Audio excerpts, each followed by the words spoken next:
All right, I think we are all set and full house. This is great. Thank you very much for coming. My name is Jan Rosner. I am, well, the host today, the moderator of the Game Changers Collective series, and I am also the CEO and co-founder of One Earth Rising. We are a gaming infrastructure company working in the field of Web3 and AI. And yes, we have an amazing panel here today that will talk about the inevitability of AI and its impact. So we use these chances of the Game Changers Collective series as a panel series to get into topics, to break them down to the audience and really help to understand topics that might be a little bit intimidating or, which you're just not familiar with. We want you to walk away here with a sense of knowledge and with a sense of ease that you can actually enter into that field and also into that just maybe career with a better understanding what you're getting yourself into. So this is a series, as I said. Make sure you follow us. You can use the QR code here later on our LinkedIn group, because there's where you get all the updates. That's also where you find all the speakers and panelists from past events and also from future events. And a quick note to the sequence. So we're going to start now, 6 to 6:45. We're going to do our panel talk here. Then we're going to do a Q&A with you. So prepare some questions, think about some questions. And then 7:15-ish to 7:30, we're going to have a little networking event. And then afterwards, we're going to go out here and have Sunset Social here at Spring Place. So please stay, have a drink. There will be a DJ. It's going to be fun. So I want to quickly introduce our sponsors. There's here Meet the People, and we are lucky to have the global CEO of Meet the People also on the panel here today. I'll let you talk more about what you do. And then I want to introduce also Spring Place, our sponsor, who provide this amazing space, this amazing room. Spring Place is a private membership club, and I'm very lucky to be involved with them for a long time. And this is the beautiful Tayol, which will tell you a little bit more about it. Thank you. Thank you, Jan. Hi, everyone. My name is Tayol. I work as head of membership at Spring Place. We love to have Jan host like amazing panel talks. That's what we do as a community. If you would like to learn more about Spring Place, I'm happy to talk with you, introduce you. If you want to book a tour, just find me around. I'm always around, happy to talk and explain where we are. We are also a workspace during the day, and we like to be a community that have fun and also like do network. So any question, I will be around. And thank you for coming, everyone. Thank you. So before we go into the speakers, quick house rules. So this session's being recorded. Just keep this in mind. Foul language may be afoot, so I don't want to restrict any of my panelists to hold back. You just go at it, whatever you want to say. For everybody who came in and well, I'm going to get to this point in a second. Be respectful to the panelists. For my panelists, be full of wisdom, please. And very important also, take the microphone very close to your mouth. Otherwise, people will have a hard time to understand. So, be short, don't monologue, and here we go. So, introduction. Whoever came here on the invite may have seen a different face here on to my left. On the invite, unfortunately, Chenda Bunkasem cannot be with us tonight. She's well. Unfortunately, she couldn't make it for a medical emergency, but everything is good with her. We send her our best and hope that we can get her on stage very soon again. We have the amazing Suzanne Rabicoff, who jumped in very bravely and who is working with Invisible Technologies. And then on my further left, I got Doug Griffin, who's with SPATIAL Capital. I got Tim Ringel, as I said, global CEO of Meet the People. And I got Rob Bailey, who is with Backbone AI. So I will let you guys introduce yourself and your companies. And we start with the following question. I'm always saying I need to get like a headset for this, right? All right, so this queued up. Are you ready? So your personal journey, I would love to start with that. How did you enter in the field of AI, and also why you chose a career in AI? And Suzanne, I didn't prepare, unfortunately, because this was so ad hoc. So you have to talk a little bit about also your path or your journey before you started with Invisible Technologies. We start with you. Okay, great. Let's go Tarantino style. I will start with the end. I'm general manager at Invisible Technologies. We help AI leaders like OpenAI build AI, and we help industry leaders like Walmart leverage AI. So my journey to get here is, well, I started off as an analyst for big companies. Then I was a customer success leader for startups. And now I'm general management for scale-ups. And when I was in customer success, the majority of my roles and the majority of my companies were AI related. So AI is kind of a broad area, but it mostly means NLP and machine learning. So ever since I left the big corporate world and moved into the world of software and services, something I've touched was either AI related or AI dependent. Very nice. Thank you very much. Doug, you have a history here. Head of motion capturing at Disney. You built the facial, or helped build the facial recognition software that was then sold to Apple. You had supported and built here the AI facial, the avatars that was then sold to Roblox. So quite a journey here. Tell us a little bit more about how you got into AI and what you do now. I got into it the typical way through endurance running. So back in the early 90s, I was a triathlete and endurance runner. I got really interested and passionate about human performance. At that time, PlayStation 1 and Toy Story came out. And I became fascinated with 3D graphics and biomechanics, the movement of people. And I thought, wow, wouldn't it be interesting if these scientists and these computer graphics people could put their technologies together and visualize human movement.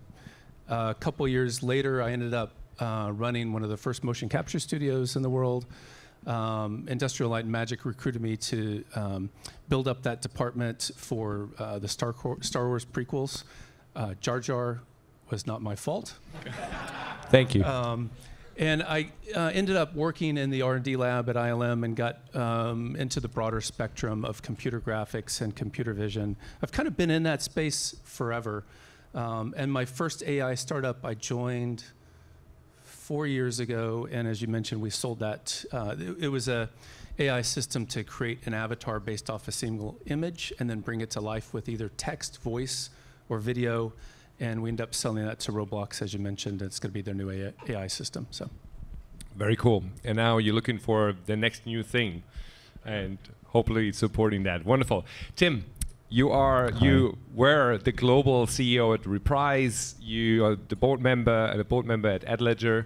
Now the global CEO at Meet the People in the marketing and advertising space. So, what's going on with AI in your field, and how did you probably get forced into that field? Well, I hope you invited me, not only for that, but I think I have two main exposures to AI. One is on the receiving end. I always say there's probably two industries who should generally be concerned about being replaced.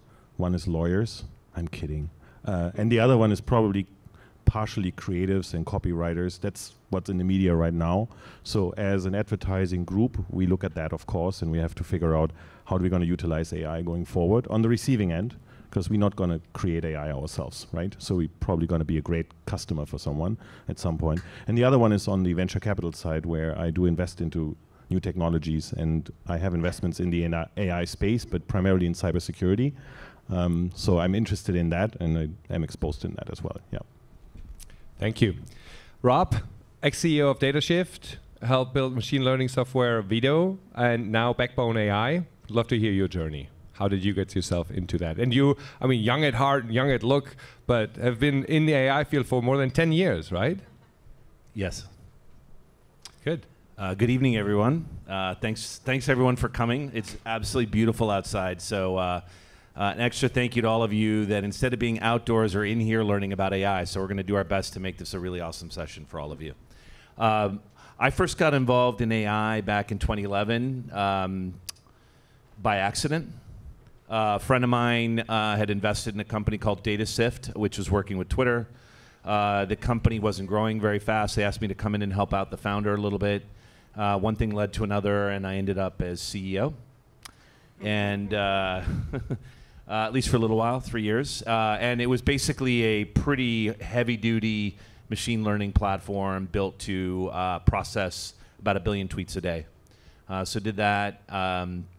Came to New York to join a company called Customer, which was an AI platform for customer support teams.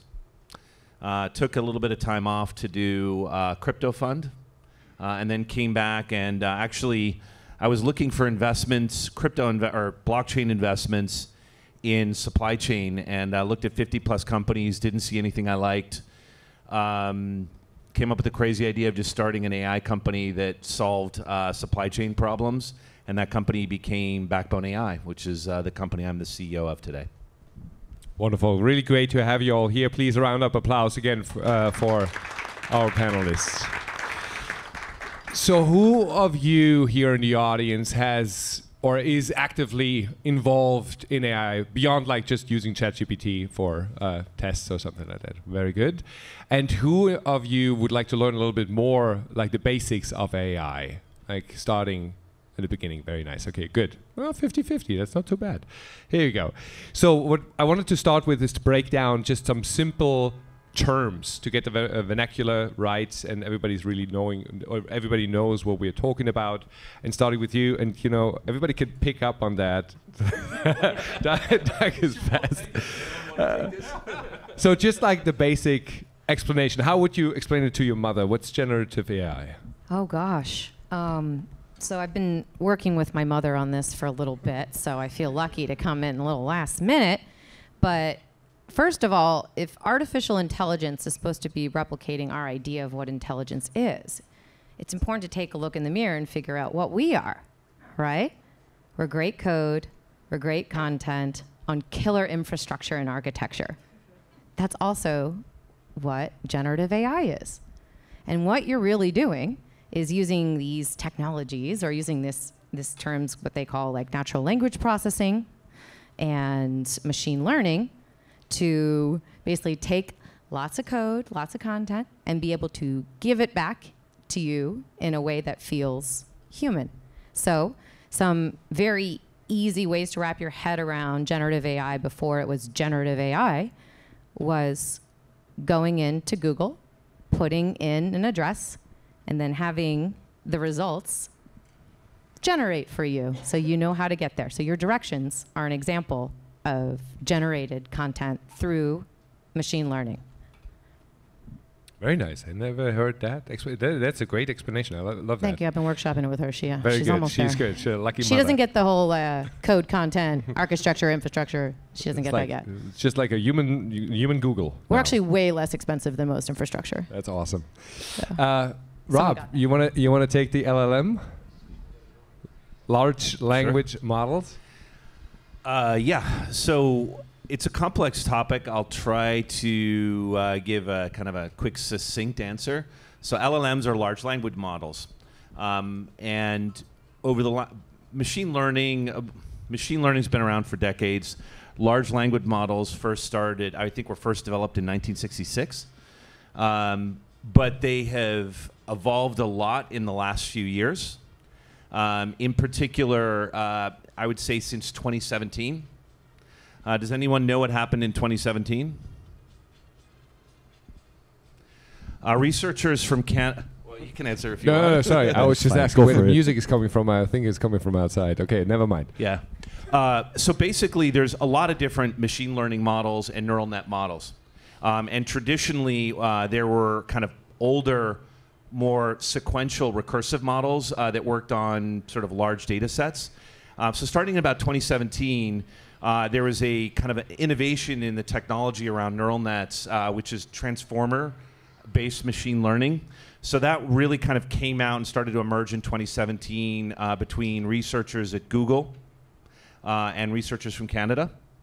And it's basically a new type of neural net that encodes and decodes data in a much faster parallelized way, which means that you can process massively more data than you could before, and then therefore process and actually generate, whether it's text-based or image-based or other types of media. So large language models are essentially They've been around for decades, but they really accelerated in the last few years because of the transformer-based approach to deep neural nets. Great, thank you. I don't know if that was an easy explanation, but it was a great explanation, very knowledgeable. I think to add to that, I think the idea of language, it's called large language because it fills gaps. So the logic was that if you start a sentence and you leave a couple of words out, the intelligence should be able to fill these words after having looked at enough data sets, right? So that's part of machine learning. So the trick here is that that principle of decoding language and artificially extending it works kind of with any data set. That's the architecture behind it now. So let's say you leave some pixels out of an image, right? You could still use the same methodology to basically fill the image with the missing pieces. And that's where Cohesity started, applying the same model and then synchronize that. That's my understanding of the big change, where instead of researching in different directions and rabbit holes, people started using the same logic to apply and then synchronize the language processing behind it. Yeah, that gets us into the next question. That's very nice. Thank you, Tim. So how do you envision how AI is shaping the future in the next 5 to 10 years, and what jobs are at risk? And before you answer, think about it. I want to give you a little example that I just stumbled upon. So here was a big event recently, the Wall Street Journal's The Future of Everything event. And I went downstairs and I got my face scanned. And the face scanner was looking at my micro blood vessels in my face and could actually tell exactly what my blood pressure is, my cholesterol, like all of these different things. And that got me down a rabbit hole. And I found out that when you get the screening, when you go to a doctor, and so I heard a couple of podcasts, and doctors seem to be always like a very safe field because it's human connection. However, the screening, if you get your blood pressure taken by maybe the nurse or somebody, then the doctors, in many cases, or the people taking that and screening you in the intake process, get it 50% wrong. It's not a great number. And those models that they had there, just a screen and a camera and an AI processing software in the back, get it 98% right. That's quite something. So from my perspective, there might be a change who you're talking to initially when you go into the doctor soon. Might be a little robot sitting there smiling at you. Could be. I mean, definitely would be an improvement, but I would love to hear from my panelists here what you think. And we start with Rob here. Let's go back the line. What do you think is going to change most? Give me one example. What's going to change most because of AI? What is the biggest? How is the AI shaping the future next to 5 to 10 years? And what jobs do you think? And give me one job that you think could be getting out of a job. One group. I'll give you 2 examples. The first one is probably one of the most obvious ones, which is anybody that touches customers. So it's already started with customer support. How many people here in, let's say, the last 3 or 4 months have called like a credit card company or a travel company and kind of been left on hold, or there's been voice recognition that's routed your call?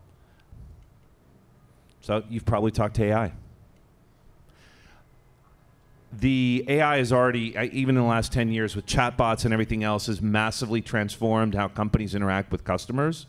So that's probably one of the big obvious ones.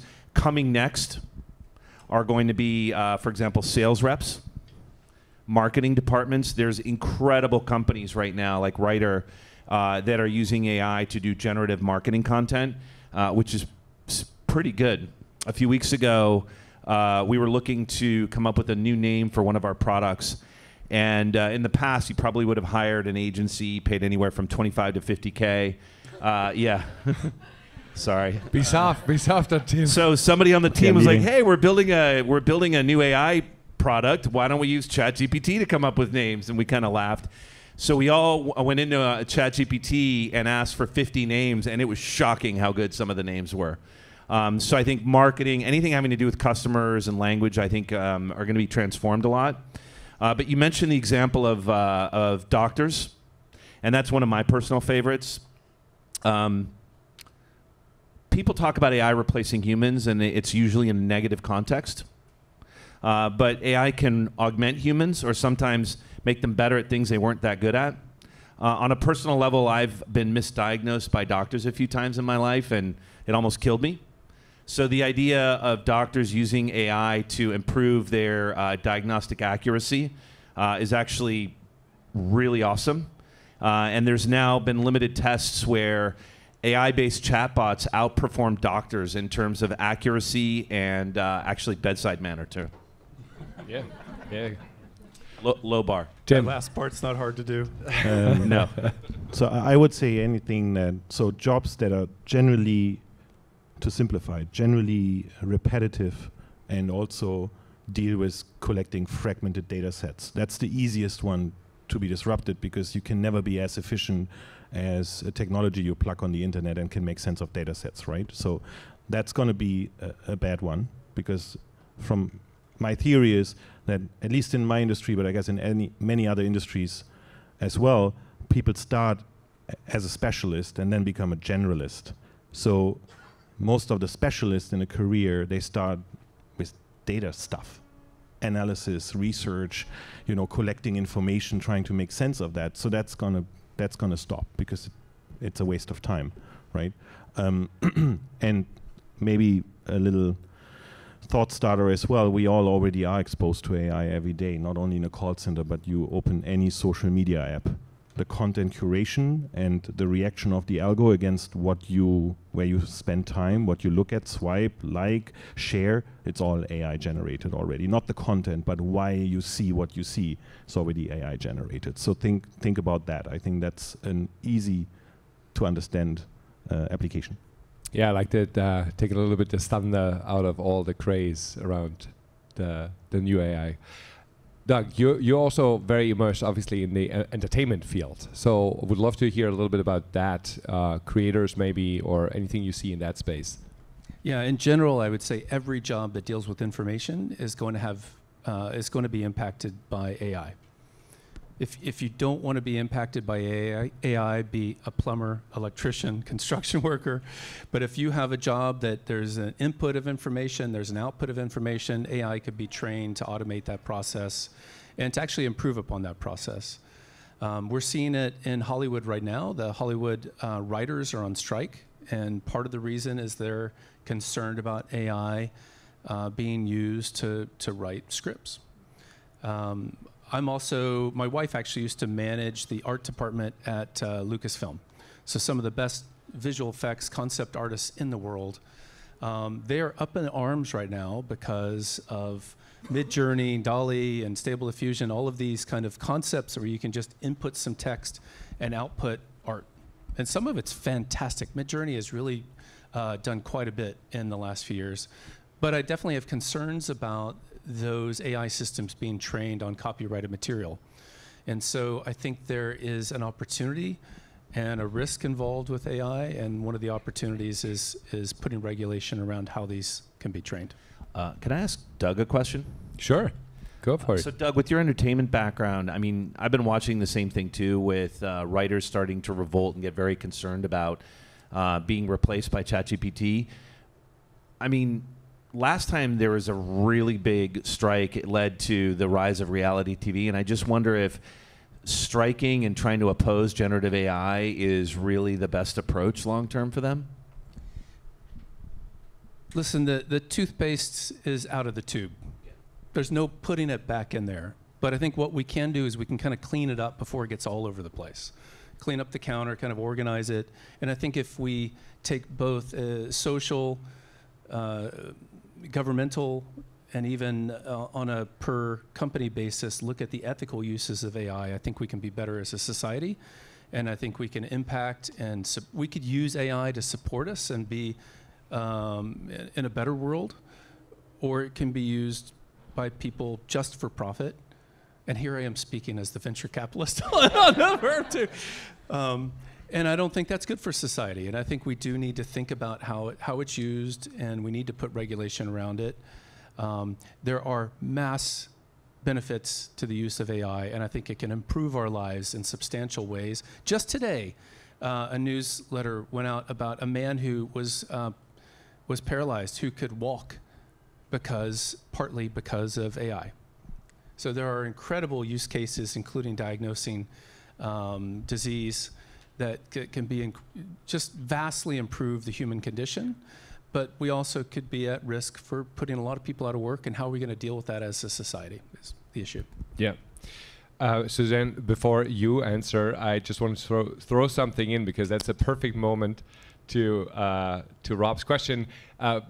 Whoever is here coming as a regular or sees the show on a regular basis knows that I'm a big fan of Scott Galloway and Kara Swisher, Pivot podcast. So Scott was saying a very interesting statement, which I like a lot. It's like, AI is not going to take your job. Someone who understands AI is going to take your job. So I think that goes also for the writers. I think with the creativity and the output that a writer brings to the table can only be enhanced now, the good ones, right? The bad ones, they might not be around for very long, but the good ones, they will just be enhanced by AI, using those tools, being just able to pop out a whole season 3 of, totally blanking, The Last of Us, and just putting it out there. Suzanne, please, what do you think? I think we covered a lot of the main points, but I'll go high level and give another real world help my mom understand analogy. Is with AI, we have the chance to be wizards, and AI gets to be our wand. Now, I'm not sure how many of you follow magic or the occult, but the biggest challenge in becoming a wizard is figuring out what you want to do with that wand. And because we're going to have so much drudgery, so much of the boring, rote, repetitive work that gets in the way of what our job and what our role as humans is, people are going to do it. We've got automation, we've got artificial intelligence. We now have to figure out what humans should do. Where should we put our energy if we have these wands? And I don't think we're doing a very good job right now. So my hope is for the future, because first of all, yes, we have LLMs, we have AI, but we are barely understanding what the potential is. And researchers are being surprised on a daily basis about its capacity. And as humans, and I guess other areas of research, we still don't know what the nose does. So just let that sink in. It's in right here. It's on the face. We don't know what it fully does. So rather than try to wrap our heads around the potential of the technology that even the people building it are kind of stuck on or amazed by, maybe a good way to put the energy is really around the human's unique capability to envision what our potential is and what we will do with these wands. Before we continue, I'd actually like to ask Suzanne a question. About magic? People talk a lot about how AI is going to automate everything. Yeah. But with invisible technologies, you guys actually have a lot of people behind the scenes processing the data, and there's actually a tremendous amount of work, human work, that's actually being created by this behind the scenes that you guys are actually servicing. I think it'd be really interesting for people to hear a little bit more about what you guys do. Absolutely. So I'll take a step back. Who here knows the difference between automation and artificial intelligence? Yeah, most people don't. Yeah.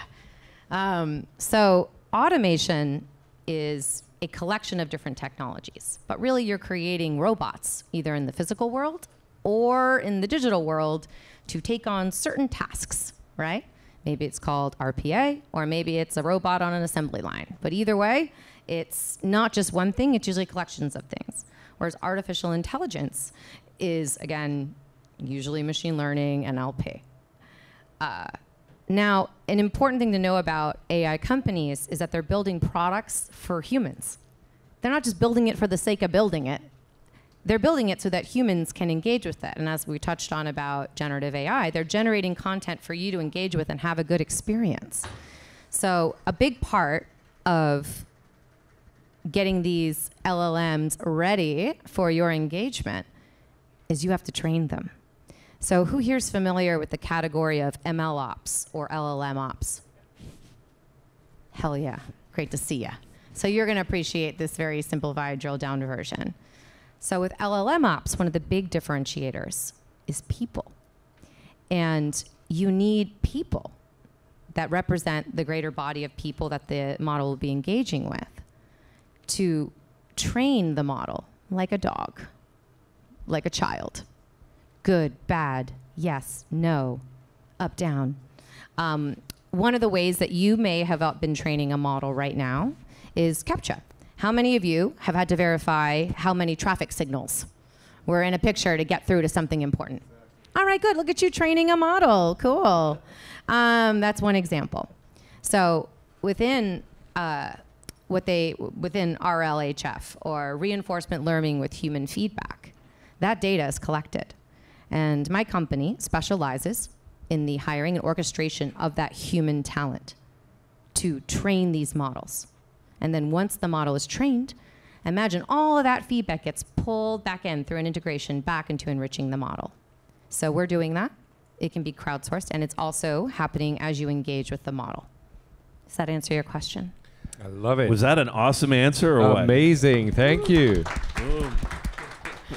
Ooh, I am not in operations. Little sad. Yeah. Little sad you didn't put magic into this properly. There's a lot of magic in there. A lot of magic. So, I mean, this is a great transition because, well, some fear that AI may surpass human intelligence and pose a threat to humanity. Yeah. So what do we do to prevent that? What are the measures, thinking about all the different benefits that AI brings to us, what should we do to prevent the next step? Should we just prevent Boston Dynamics to talk to OpenAI, or is it a little bit deeper than that? Is there some things that we should prevent that we can stay alive? Or is that even a threat? Whoever wants to speak first. I'll give it a shot. So I think first we need to understand that artificial intelligence is not actually intelligent. It's not sentient. It's not taking over the world. It's a series of inputs and outputs and a series of parameters that are weighted that are kind of in between there. That said, there's something called AGI, or general artificial intelligence, that we're not really talking about today, that I wouldn't call sentient, but can solve problems that it's never seen before. That gets a bit more scary to me. But I think in general, what we're talking about is tools to process data more efficiently than we can. These can be controlled. They're under our direction when we build them. It's not really an intelligent being that's taking over the world. But there's a tremendous amount of information and data that we've posted in the world. And if you look back at, for instance, the previous election and the amount of misinformation that went out around the election, we're in for a real number come this election. I've looked at a number of companies that can train voices. They could take any voice off any YouTube video. They can train it. They could have ChatGPT create context in real time and it speak. It could call you up. You know, any one of the candidates could call you personally and have a conversation with you prior to this next election.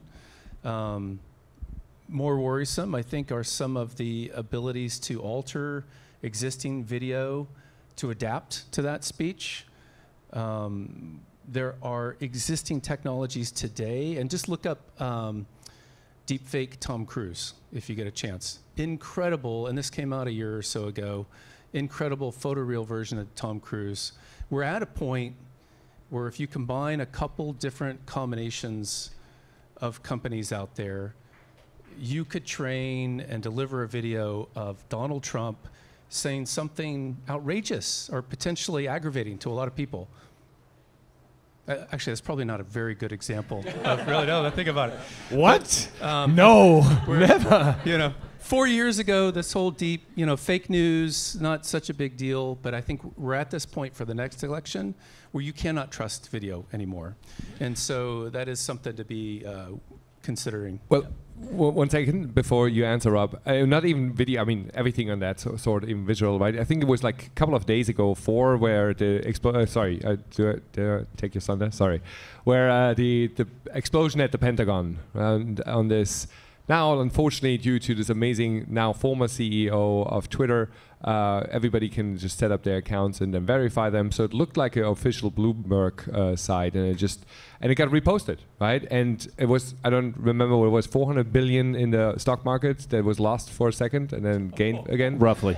Yeah, it's freaking horrendous. So one definitely recommendation to everybody: relax before you share something. Definitely double check. You should do that anyways, But yeah, Rob, here you go. AI does pose some real threats, and I think that, more so than killing anyone or robots, I think, the idea of manipulating people with false information is definitely a very real risk. We've already seen it happen with Cambridge Analytica and some of the bad stuff that happened with Facebook. So definitely something to watch, and I think something that at some point will require regulation in a way that makes sure bad stuff doesn't happen but doesn't slow down innovation.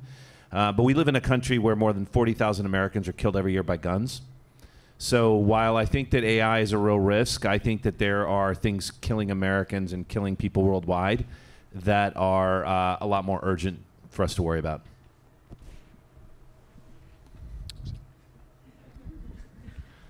Anything? Yeah. At all? I think we had a good example of the potential harm with our first encounters with AI. So AI has been around for over 30 years. This is not new. Now, there was a large AI winter, but AI is not new. Society at Broad's greatest encounter was with social media, and we did not do well. Guess what? It did not make us feel a lot better or do a lot better, and it caused a lot of kerfuffle. How many people here are familiar with the AI safety movement? Yeah, you're my guy. So if it gives any comfort, there's a large number of experts in the space who are completely devoted to making sure this technology is developed and given permission with some level of consciousness and forethought for the future. They're actively trying to create these protocols. They're trying to work with governments. They're trying to make sure that we do not create the Manhattan Project or the nuclear weapon of the digital age. And because we kind of blacked out a little bit with Web 2, and social media, a lot of people in this space who are interested in protecting us going forward with this potential nuclear bomb for humanity, potential, not exactly, nuclear's fine, but they're going back to how they handled the Manhattan Project in the beginning by basically democratizing the decision of who we want to be with this technology, making the issue public, having people be able to vote in and learn about what's going on in great detail, just so the entire world can make an educated decision about who they want to, basically, sorry, I'll take a step back, what kind of world they want to live in with this technology. Did everybody want to live in a world where every country, every rogue leader had access to the nuclear bomb? No. Okay, cool. Who can have access? Who should? Who shouldn't? So that's a really interesting look to history to better understand how we can have a healthier, safer future.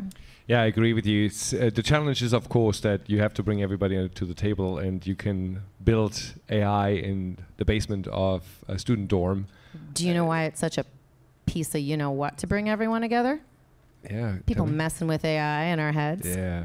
Yeah. No, it's good. No, I'm totally with you. But used to be easier. It's going to be challenging, but it's going to be a very, very a focus. Definitely, what I definitely will look at, and hopefully more. Tim.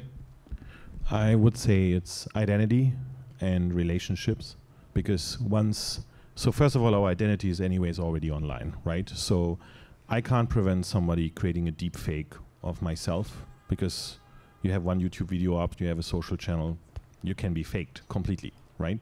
Your voice is there, all of that. And voice fake can be generated after 3 seconds of your voice recorded, right? So there's no way back from that. So how do we make sure that our digital identity is somehow protected? I think that's something that has to be regulated. And the second one is, with identity comes relationships. So if a bot can fake being my friend with a real voice and real demeanor and feelings, at least fake feelings, and I can't check identity, then I have a real problem, because I really don't know who I'm talking to anymore, right? So I think where regulation needs to start from a consumer perspective or user perspective is really on identity and relationships. So that I think that the risk here is that the companies who are most advanced, and guys correct me, are the big tech companies. For years, Google has not been working on this for like a year or two, right? So these companies are for profit. They're not for the good of the world. Let's be real. Like social media in its weirdness exists only because it's for profit and for power and for gain. So why would we not fall into the same trap as AI? Because some people think we should make it safer. Let's be realistic about it. So there is a clear threat from my perspective. And if the governments, and I'm not necessarily a fan of government regulations, but if governments are not aware of at least creating safety boundaries around your digital identity, then we have a real issue. I think that's the main thing for me. Yeah, I mean, governments are notoriously not the best in getting quickly on the topic, right? That's a little bit of a problem, but yeah, thank you. I mean, so I have 2 more questions, and then we're gonna prepare for, then we jump into the Q&A. So in your heads, if you have questions, please prepare them. I want to take this a little bit out of the gloomsday situation here and go into a brighter future. And I want to hear what excites you most about AI. And I want to kick this off by telling you that I just read, which is not a good start, but bear with me, it gets better. The US Surgeon General just announced in May, he announced there's a epidemic in the US, a loneliness epidemic, mainly fed by social media, which you just mentioned, and other inputs there, which leads to an increase in anxiety and depression, which also leads, which I found fascinating, to a higher risk, 29% higher risk of heart disease, 50% higher risk of dementia, loneliness does, and 39% higher risk of a stroke. Insane. So AI comes along, and there are a couple of tests already on companies there, where if anyone remembers the movie Her, I was going to say him, Her, the other one, so building an AI, and please, with a caveat, I don't think that's the long-term solution, right? I really, really enjoy us all being together and hanging out with each other.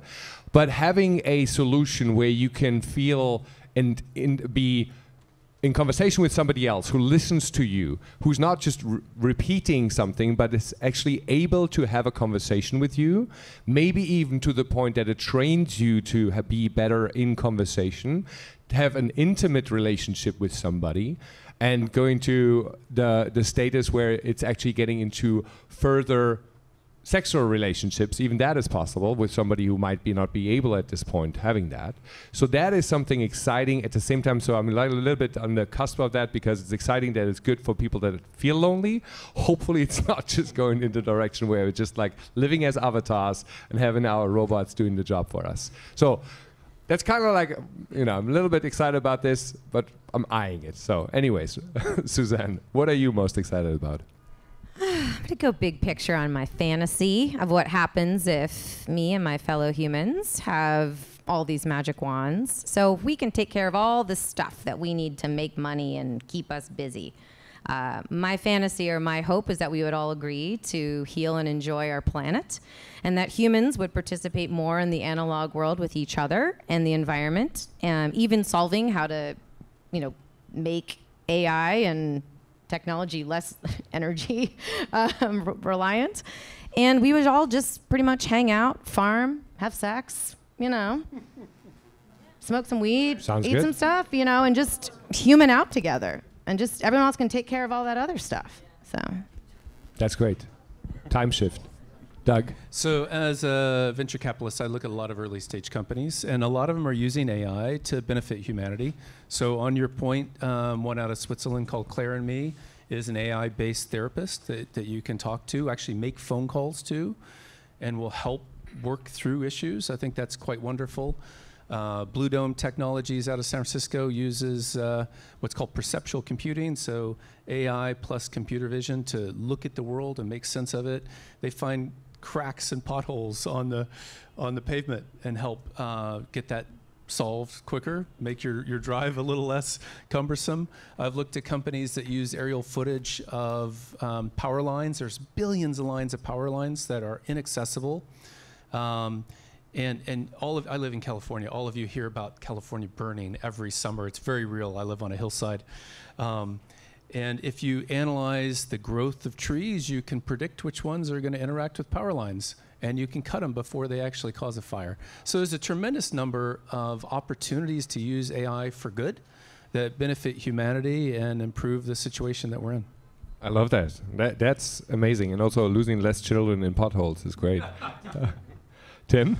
Well, I guess the most applicable one for me is diagnostics, but you talked about that already. I think if we can erase errors in diagnostics, I think a lot of people would not have to die, right? Or even research in healthcare. So that's going to be really helpful.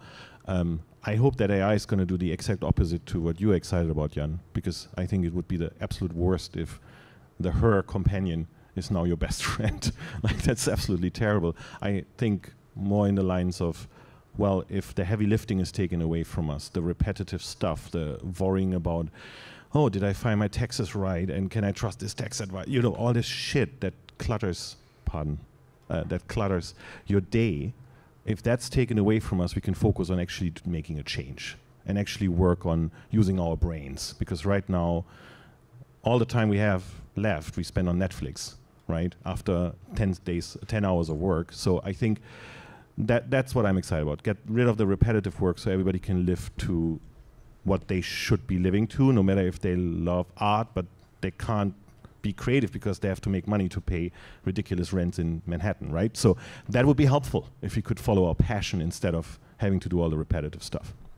Absolutely, yeah. I should have just qualified my answer also that, you know, I'm seeing this as a bandage, which is great for people who are lonely. I'm not the eremit that is sitting in the mountain. It's like, yeah, maybe I am. Rob, let's move on. Rob. 3 words, 2 serious ones, and then a fun one. So things I'm looking forward to that AI are going to change. So the first 2 words are drug discovery. There are a ton of people around the world sick with illnesses that are just not economically feasible for pharma companies to develop cures for. They call them orphan diseases, et cetera. But as you automate drug discovery, you completely transform the economics of how pharmaceutical companies work. And so I am really excited to see how pharma companies are going to use AI to accelerate drug discovery for orphan diseases. And for the fun word, Tupac. Oh, bring Tupac back? Well, I wish we could bring him back, but we can't. But I do think in a rights-compliant way, I am really thrilled to see how you can train generative models. In the last few weeks, I've seen, like, I think there was a Drake song that was created using generative AI.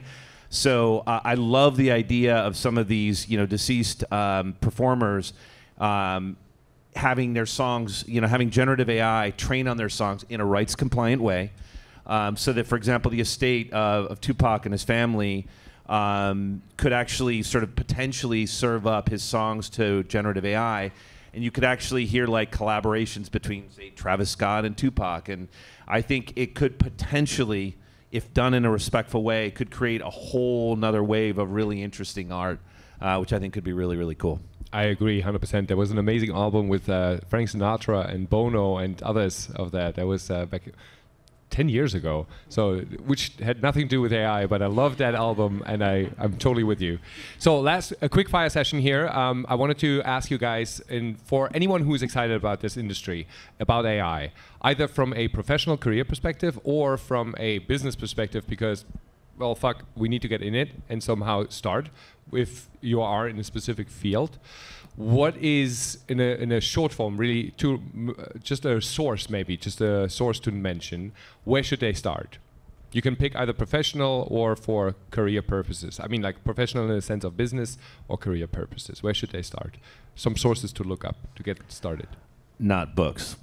Not books, yeah. Well, how many people here read a book to learn how to use the internet? Exactly.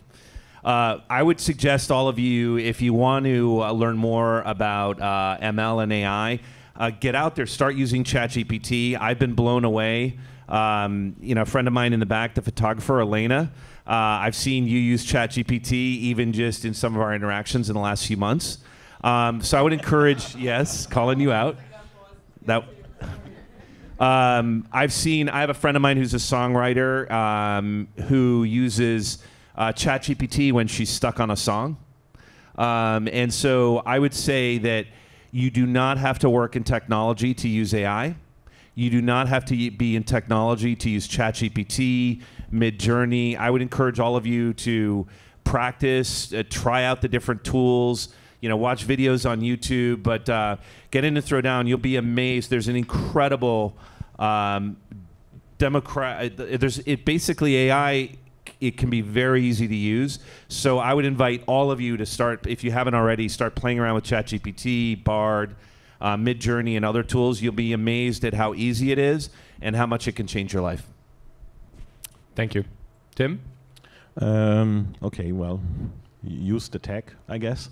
And then what helped me a lot was to watch that YouTube video, AI Dilemma, to just understand the safety concerns around it, and maybe AI dilemma, like the social dilemma, just AI dilemma. It's a YouTube video from some really smart people, and they talk about the safety aspect as well, as well as the power of it. And again, you can't really read a book about it because the reality is everything is changing basically every minute, and new developments are made every minute. So again, Twitter, I guess, YouTube, and that's the resources really. Thank you. Doug? Just on a personal level, I'll say that ChatGPT helped me write my Mother's Day card this year. Don't let my mom know. On a professional level, if you're interested, I would say lean in. I took an executive class at Stanford, and I think a lot of universities have those, but even easier and more free. Just yesterday, Google announced a series of one-day courses on AI. I actually posted it this morning, assuming some of you guys might be interested on my LinkedIn. Just look it up, and you can sign up and take those for free. And I think that if you really want to leverage the technology, learn about it and get involved. Suzanne? Another broad framework from me, but I recommend using magic. I recommend using AI to better understand problems, and then understanding which AI will help you solve these problems. So number one, when you're confronted with a problem or an opportunity, use AI, use generative AI, use ChatGPT to pick it apart, do some research, have a conversation with an expert that has a lot of information. Let that help guide you in not only understanding your problem in greater depth, but also the tools that might be available on the market to help you solve that. And then go find these tools, meet with people or AI to learn more about the technology, and figure out how to test and run these AI tools to solve your problem. It's a full AI circle. Yay. So we do have a tradition on this panel, on this series, that people, you guys, the panelists, are sharing their favorite books or on the topic or podcast. I know that was yours already here, what Rob said. Was that for all of you already, or are we going there later? Wait, what? Well, you weren't briefed. You just joined. You have another recommendation on a book that you want to give? Because then we do it now. Unlike, if you're like me, you don't have time to watch a new podcast or read a new book. But there's something called the Neuron Daily. Go to neurondaily.com. It's an email that pops out every morning. Really quick, really fun to read. Gives you the latest in AI. It's really interesting. So I'd say check that out. Awesome. I would also strongly suggest Twitter. How many people use Twitter on a regular basis? Yeah, awesome. So I would encourage you to follow lots of people. I mean, Twitter's incredible. You can actually, so for example, we use PyTorch for some of our products at Backbone. And you can actually just DM people that have invented these ML libraries. It's insane. So I would invite you all to follow lots of ML people on Twitter. I'll be cheesy for a moment. I'm at RMB on Twitter if you want to follow me. I'm going to be posting, I put together kind of a list of tools and things you can do to learn more about ML that I'll be posting tomorrow. But I think there's tons of great people that you can follow on Twitter, and it's really fresh global information as well. Dude, you're at RNB on Twitter? Yes. Awesome. Love that. Wow. Suzanne? I'll go very simple on this one. Go to where the builders go and what the leaders buy in the AI space. So if you want to go super simple, follow Databricks and Snowflake. They are enemies, but they're imperative to companies' AI journey. Pretty much everything they talk about is deeply researched and thoughtful to people building AI and leveraging AI. So if you want an easy place to start, start there. And you'll probably at least have something to go off from there. Awesome. So my recommendation is I listen to podcasts in the morning, mostly in the gym, where I'm just having the time and the peace of mind for that. And my recommendation for that is Hard Fork, which is a podcast by the New York Times with Kevin Roose and Casey Newton. A breakdown of a lot of great topics around technology. AI right now very much in the focus of it, and it's incredible. It always talks about like the newest developments. They just had the CEO of Google on their podcast, so it's really great talking points, interesting to get into the whole field and knowing what's happening in the space. So with that, without further ado, I want to open up the questions here for the panel. No. I want to open up the question here for you guys and open the floor for your questions. Here we go. That's the right language. Okay, you had your hand up first. Let me actually use one of these because this is recorded. So I think this is much better if I just keep on going over there and give you that.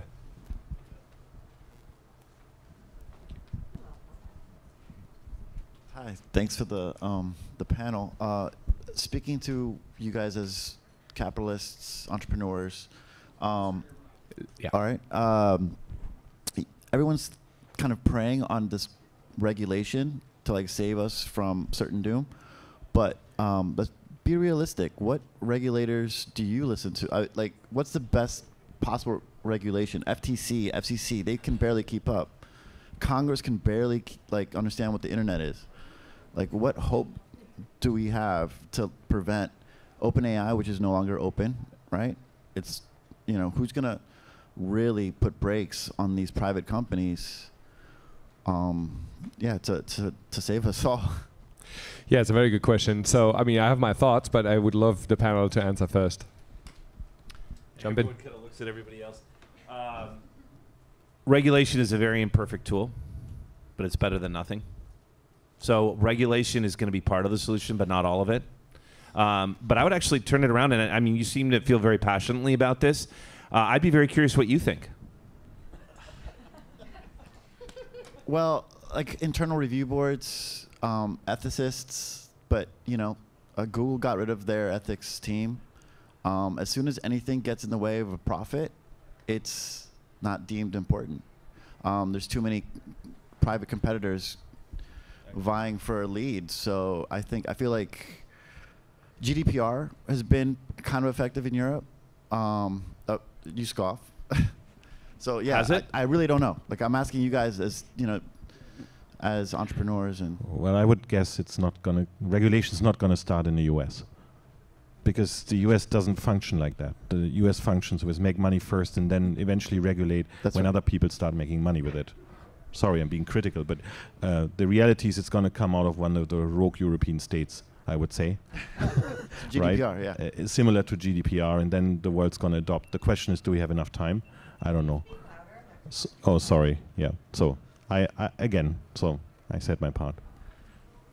Yeah, I was going to say the same thing. Actually, EU led privacy with GDPR, and they're kind of leading the same regulation effort on AI. It's still very early, and the CEO of OpenAI just went to Congress last week actually pleading for the same thing. Now, some people think that that is to provide a well-funded, multi-unicorn, the ability to defend itself from young upstarts, but I still think that the regulation, even if it creates a slightly uncompetitive space, benefits us as society, and I think that's what we have to do. And I've talked a little bit in Hollywood about the impact of it. I think that the training of generative AI models on 2D art, for instance, on copyrighted or non-permitted images is an issue. Artists have produced this, they've posted it online, now that same art's being used against them. And so I do think regulation around this can help limit that and protect us as a society. Anyone who knows me has heard me say this a million times, but when I don't understand the future, I look to history, and in almost every example in history, regulation drives innovation, sometimes for better or for worse. So in the worst case scenario, you can circumvent this so you can go make more money and, gain more attention in the attention economy. The other side of it is the child safety or child-proof caps on top of medicine bottles, right? So I can't answer for you who's going to do what and when, but I can answer for you that it's going to be a two-prong reaction to that with 100% certainty. And the hope is that if the people are really loud and, to my earlier point, advocate for what they really want and need, the people that we're paying and voting into office should abide and at least help us put the safety cap on the very dangerous yet imperative drugs that we create. I want to echo this. I think, I'm taking a European and maybe a little bit controversial position here, but it's definitely everybody who is American here has one very, very good weapon in their quiver. It's voting. And so you go to and talk to your local representative, you talk to your congressman, congresswoman, and you push them and to make the decision at the voting ballot where you want to go with that. That's one way to go. And I hope that Congress will adopt ChatGPT very soon so that they come to a decision much faster and can write it down much faster, because that's holding us back the most. Can only get better, exactly. Yeah, that's objective. Thank you. Any other question? Here, Ian? I have a question for the panel regarding how you guys think about strategically about company building and choosing winners. Maybe some of your VCs investing. So I just, you open up Twitter every day. There's like a ton of companies building in this space. Would love to just get your thoughts about what are sort of the strategies and moats and competitive advantages that company builders could think about within the space, because there's a lot of things happening. The model is not the moat, for example, because everyone has access to the same models. So thinking about company building and thinking about leaders within markets, how do you think about it, seeing everything that's happening in terms of what are sort of the competitive advantages that would enable a company, say, to win in a market? Is it data-based? Is it competitive advantages around models? Like, are there certain proprietary models that people are building? And is it about maybe first to market or certain go-to-market strategies that you're seeing? Or is it just traditional company building, looking at great founders? Just would love to get your thinking about strategic thinking about winners and choosing companies. Yeah, that's definitely a Doug and Tim. Yeah, maybe answer. that's a me question, but it's a great question. There's a tremendous amount of innovation happening right now and a lot of opportunity for entrepreneurs to build something really special, a lot of opportunity for investors to invest in that and help build it along the way. However, there's a lot of things built on the back of open source models. Very hard to defend, no IP moat. Why is this company any better than that company? How are they going to grow and actually get to an exit? It's quite challenging environment to invest in, I think. Jay, did you bring one for each of us? Yeah. Okay. They're all on the bar. Right on. I'll have to answer that right after I go get this drink. So oftentimes, though, it's the training data that determines the value of the AI model itself. And so sometimes what you can look at, does a company have the type of data to train and produce unique outcomes that are far better than others? That might be interesting. Sometimes it's the go-to-market. Actually, Evan over here that's nodding at me, hey Evan, they've got an AI generated art tool, but rather than replace artists, it's a part of a collaborative workflow inside of an organization. They're actually really well suited to do something that benefits artists rather than replaces them. So sometimes it's the business model, sometimes it's the training data, but it's a complicated environment to look at from an investor perspective, as you just pointed out. If I may. So awesome question, thank you. Here's a scary thought. If you look at every wave of technology that has come out, PCs, networking, social networks, in the early days, there's a lot of innovation.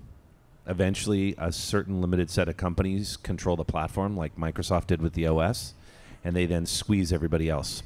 It happened in social networks with Facebook and Twitter. I worry that the same thing is going to happen with ML infrastructure and models. So I love seeing all this competition between Microsoft, Google, Meta, and others. I hope it persists. But I think to your question, I think when you're deciding where to build companies, you have to build a lot of proprietary assets and assets that the platform companies just will never want to build. So for example, with Backbone, we're building an industrial supply chains. I think an area OpenAI will never really want to go.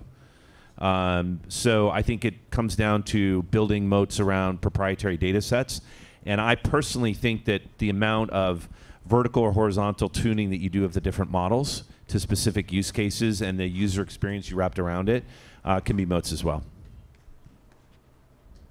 Yeah, so I think, again, AI is going to make it way easier for founders to focus on what they should be really good at, is the product they want to create instead of building pitch decks, right? And that's usually something that takes a lot of time away. Again, the things that are not really fundamentally the idea that you're creating, all that heavy lifting, AI has a capability to take that away from a founder of, you know, so that's going to be helpful.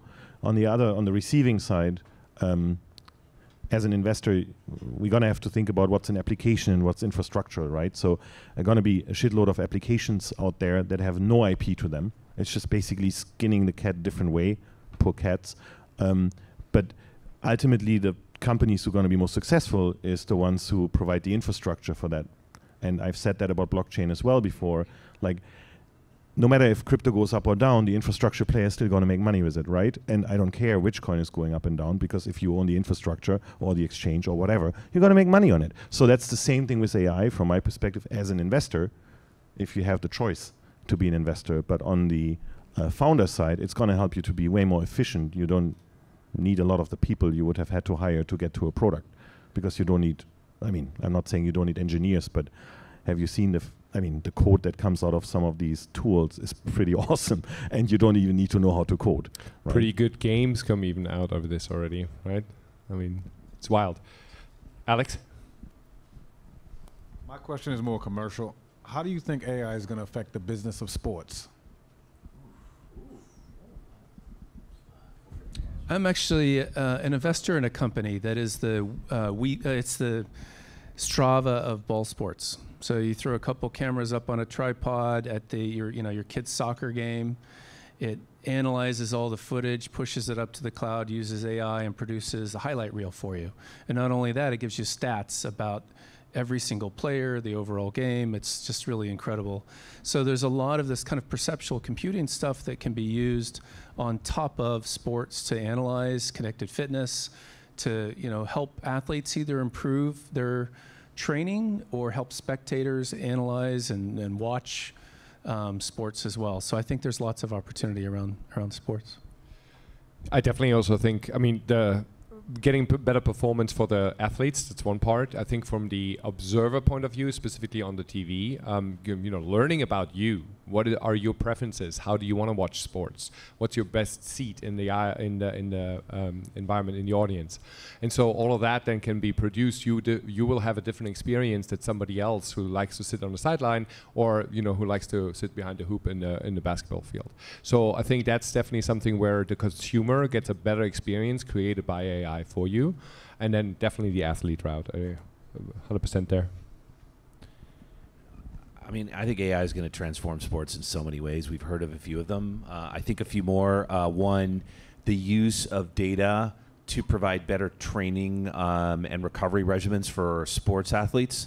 I've been fascinated to see how long LeBron has extended his career. He spends $2 to $3 million a year on his health. So I'm fascinated to see how AI is going to democratize more athletes taking better care of their bodies and being able to extend their careers longer.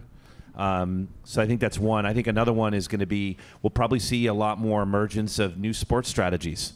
Like we've seen the emergence of threes in basketball. Moneyball was a really fascinating movie about baseball. I'm fascinated to see how AI is going to come up with crazy strategies that are actually high performance in different sports. That's a great example. I think Moneyball is perfect because that was an analysis of like years and years of the performances, and then just like taking that information and transforming the way how the team plays. And that's going to be so, with a snap of a finger, like tons of millions of data sets. Are you in sports? Available there. Yes. We'd love to hear what you think. And not to put you on the spot, but you probably know more than the rest of the people on the panel. For me, it's mainly what you guys said, analytical, but I'm thinking more on the business side, like how will it affect gambling? How will it affect ticket sales? How does it affect fans? But the analytical side, I think, has been there for quite some time. That's not too new. But the other sides of it, I'm more interested in maybe there was a different perspective on. Damn, like the gambling is a good point. Jesus Christ. Yeah. That's good. Yeah, if you don't think DraftKings sorry, is I gotta using go. AI, You know, I I'd be think- surprised. Not to get a little crazy, but I think an angle that would be really interesting for me is you combine sports talents with generative AI and data, and like, why can't you have 10 years from now you could have Lionel Messi, like an artificially synthetic created version of Lionel Messi teaching your kid how to play soccer. You could have a synthetic LeBron James teaching your kid how to play hoops. So I think that's an aspect that's further out in the future, but to me, that's something that's going to be really freaking cool when it starts happening. I don't know who was next. I wanted to ask you about your thoughts on the intersection between blockchain and generative AI, and what are current integrations, potential applications, and how that might play a role in the whole regulatory landscape. I love that question, but I'm just the moderator here. Maybe, Jan, I think you should answer that question. All right, okay, fine. So we work in that intersection, blockchain and AI. I think, your question probably was more towards, and I was actually about to throw this in earlier. I think we'll see, specifically when it comes to fake videos, fake pictures, Web3 is playing a tremendous role to actually validating the data as valid, as legit, to coming from a valid source. That's really what Web3 does. It is an NFT is nothing else but a receipt to say, like, okay, this is really owned by CNN. This is owned by somebody who is legit, whoever we determine who that is. But I think that plays a huge role in our world, in the gaming world, really, where the ownership comes to the person who plays and pays for that asset, that game asset, that game character. It's a huge, huge important factor. And then using AI to maybe then in the future properly make game assets interoperable in a metaverse scenario, where you can just move all your favorite characters into another game, transfer them and fitting them perfectly into that game output. That's what we work on. And that really then also goes back to you own that character, that asset, and let AI play around with it. But it's always, you're always able to validate who's the original owner and the original creator. And that goes back to also then, paying dues to the creators that actually, created that asset.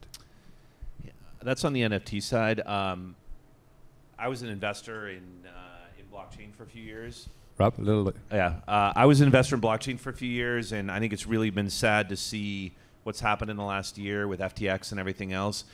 I am long Bitcoin, I'm long digital currencies, and so I would love to see another wave of AI-generated algorithms that could provide more financially secure and less scammy cryptos that people could transact with around the world. Anyone else? Nope. Good. Thank you. Good question. Love that question. I just wanted to take a step back to the sports question, because I think that's really interesting. So the panel talked before about bringing back Tupac, right, or using generative AI to create with artists, whether they're dead or alive. Why couldn't you do the same thing with sports? So I mean, you could bring back Kobe Bryant. You could play the '98 Bulls versus the current champion, and then when you think about the ramifications of that, are live sports as valuable if you have all this other content that people would want to see? Could that change the whole ecosystem? Would you pay LeBron James $30 million a year if Michael Jordan sells you his rights? Now you have Michael Jordan in his prime. Will people care if it's just as entertaining? You could bet on that too. You could watch that in the metaverse. I mean, it could be a whole new thing. Are you referring to this, just for clarification, in a metaverse game context or in a real life context, where actual real other people would play against a generated Kobe Bryant? I think it would have to be in a metaverse context, but I mean, I think that could be interesting to watch, and I think that would compete for viewers, which could change the dynamic of how content is priced and then how athletes are paid. to bringing the real content, the real skill set of Kobe Bryant into a metaverse then through AI, right? I think there's probably two parts of that. One is capturing that content. So I'm an investor in one company called Move AI that takes video and creates motion capture data from that. And you could have Kobe Bryant's dunk last night and turn that into an NFT. You could also use it as training data to talk about the second part of what you're talking about, which is generative AI. So actually training models of particular players and then having them compete with one another. It's certainly really interesting. I think us as humans, we like our heroes. And whether we would be more attracted to a hero of yesterday versus today is probably more of a metaphysical question, but it's certainly plausible with technology that exists today. Maybe it just makes the pie bigger. Plus one to that. I have a couple of examples in my brain right now. I was just in Barcelona for a company trip, and I was at a live soccer game. Home team did not win. And then the next day, I went to Salvador Dali. Is anyone familiar with Salvador Dali and surrealism? I went to a museum that had no pieces of Salvador Dali's art. It was all digital. At first I was like, okay, well, this isn't that exciting, right? Then I went into the VR creation where you put on a headset and you entered in one of Salvador Dali's paintings. And who here hasn't looked at Salvador Dali's work and wish you kind of could go inside? Only on mushrooms. And then I've been there. But I went in there, and not only was it extremely well done technically, but it was beautiful. It was a whole new form of art that took me into the art of something that I enjoy just as much in a different way in real life. And hearing you speak about this, I'm perceiving you addressing two issues, right? Is like, are we just not going to want to go to a soccer game? Are we just not going to want to go? And how does that impact the people creating? Like, what would be the motivation? And I mean, on my LinkedIn, which is kind of funny, it's like I put myself as a pie grower. I think it only grows the pie. I think it's only more of more. And an example of that, like, again, going back to history, did porn make people want to stop having sex? Good one. Here we go. No? No. Some stats would actually say yes. Wrong stats. You got to layer it right. Got to package it. The So stats? we have time for one last question. Lady over there. And the last question? Okay. I want to put the discussion of climate change here in the room, and I understand that carbon emissions from AI model is quite high. It's equal to 5 times the average lifetime of a car. And I want to understand, in terms of your businesses and the ventures that you're investing in, I want to understand whether that's part of the discussion and how far along is the discussion on climate change and AI is. I don't know the answer to this, but I was thinking about that exact same question yesterday. And you saw that, a year or two ago, was it that China kind of banned cryptocurrencies for the same reason? And today, I don't know if you guys watched the NVIDIA, public stock price went up 25% because of their quarter. They're obviously one of the big winners in the public sector from AI. And it is because people are using their GPUs and they're using them in data centers. So I suspect that the big cloud providers are going to have some kind of bump at some point too. And it occurred to me, what is that impact? If NVIDIA's stock price is going up 25% in one quarter, in one day, why and how much usage is there and what that impact is? I honestly don't know, but I think it's an important question, and I'm glad that someone's answering it. So. I'll give kind of a spicy take on kind of a remix of your question, which is there was a lot of talk about the negative climate impact of Bitcoin because of proof of work. And I've actually been on some really spicy threads in the last few days about people are starting to run back of the envelope calculations about you know, if you look at these massive models, they require a massive amount of GPUs to actually process, similar to solving the mathematical puzzles in Bitcoin. And that actually takes a lot of GPUs. And as more people use AI and as the models become ever more complex, I think there's something like 100 trillion parameters for ChatGPT. That's gonna burn a lot of energy. And I could definitely see that becoming a more important topic in the future. I wanted to also just put in a shout out for the woman in the back. You've had your hand up a few times, so I want to make sure if there's any way we could answer her question too before the end. So we do too quick. I think there was the lady in the back there and Gabby. Yeah, we get okay. Gabby, go ahead. Yeah. Okay, awesome. So I am in real estate. I'm wondering how it's going to affect AI will affect real estate, and how I can use it to improve my value as a broker. There's been some really amazing tools recently that enable you to take video of an object and create what's called a NERF, which looks like a 3D model of that same environment. I think that's a way to showcase what real estate looks like and actually experience that from afar. Matterport did something kind of like this about 10 years ago. I actually kind of met them at their pre-seed level. But you really have a fixed position that you can view it from. I think this type of technology could enable real estate brokers sweat the technique. to showcase real estate to a broader audience.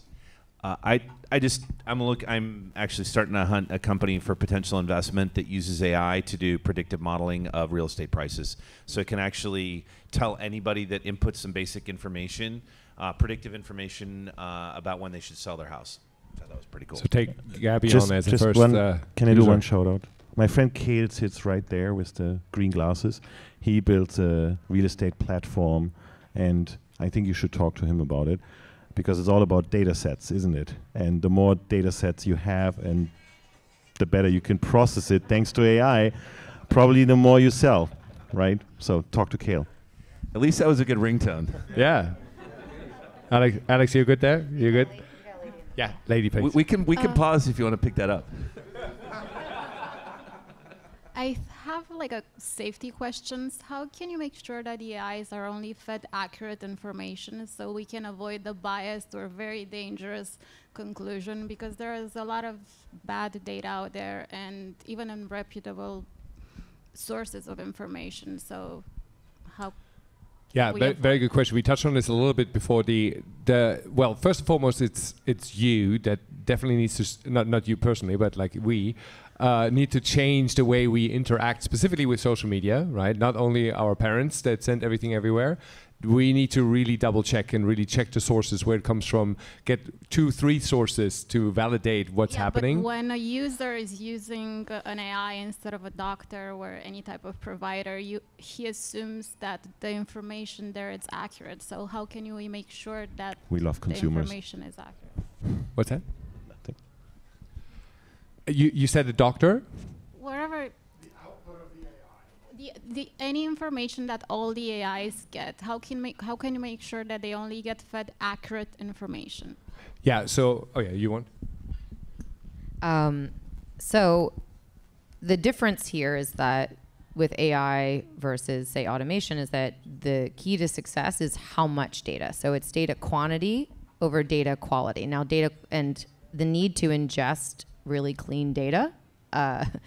Today versus how the models will evolve, because they're so incredibly efficient, will change. So the goal of anyone building and running or fine-tuning these models is to get as much data as possible. So that's going to be a lot of dirty, a lot of naughty data.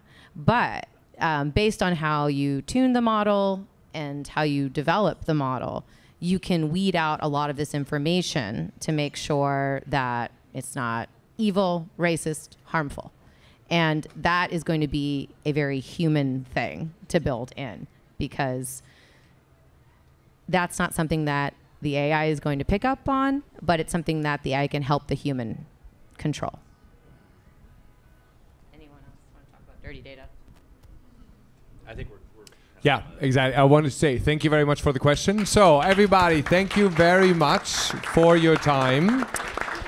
Thank you, Rob Bailey. Thank you, Tim. Thank you, Tim Ringel, of course, you have his last name. Doug Griffin and Suzanne Rabicoff. So I'm so happy. I want to thank you specifically because you jumped in here on short notice. That's it.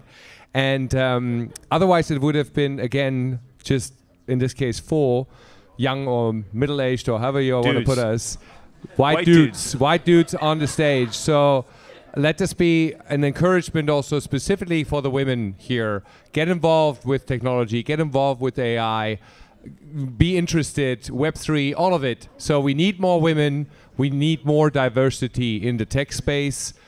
And yeah, we want you to get on that. Yes. Just so y'all know, not technical, not an engineer, whatever. Just I had a just a fan.